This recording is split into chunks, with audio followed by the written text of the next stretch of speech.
Hello મિત્રો, કેમ છો? બધા મજામાં જશો અને હું પણ મજામાં જ છું અને આશા રાખું છું કે તમે બધા પણ મજામાં જશો. અને આજે છે રાંધણ છઠ, તો એ તૈયારી આપણી ચાલુ છે અને તમારે ત્યાં પણ કેવી તૈયારી ચાલુ છે એ જરાક મને કમેન્ટમાં જણાવજો, એટલે મને ખબર પડે કે તમારે ત્યાં પણ કેવી તૈયારી ચાલુ છે. હેલો મિત્રો, કેમ છો? બધા મજામાં જશો. તો આજે છે રાંધણ છઠ, તો હું એમની તૈયારી કરું છું. તો તમારા ઘરે કેવી તૈયારી ચાલે છે જણાવજો મને. આપણે તો હજી બાકી છે. હું તો સ્ટાર્ટ કર્યું છે. એમ તો સવારે કર્યું હતું, સવારે કર્યું હતું, થોડુંક આજે કરીશ.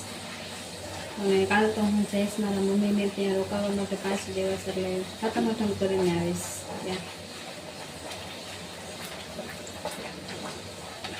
અત્યારે તો હાલ ચાલુ જ છે સાતમ આઠમની તૈયારીનું. તો ઓલી તમને રીલ્સ ખબર જ હોય તો કે રાણી રસોડામાં હલવાણી, એ રીતનું આજે કંઈક છે. કારણ કે રાણી રસોડામાં કરતી હોય કામ, તો પછી હોય તો ખરાબ ને, રસોડામાં જ સલવે ને.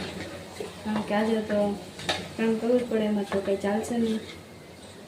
એટલા માટે આજે અમે રસોડામાં જ સલવાના છે. કોણ મારી જેમ સલવાનું છે કમેન્ટ કરજો.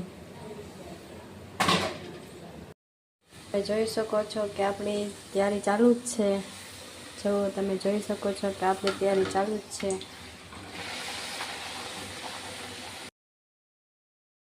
જોઈ શકો છો કે જો આપણી તીખી પૂરી રેડી છે, તો હવે બસ તરવાની જ વાર છે. તો જો હવે તરવા જાઉં છું.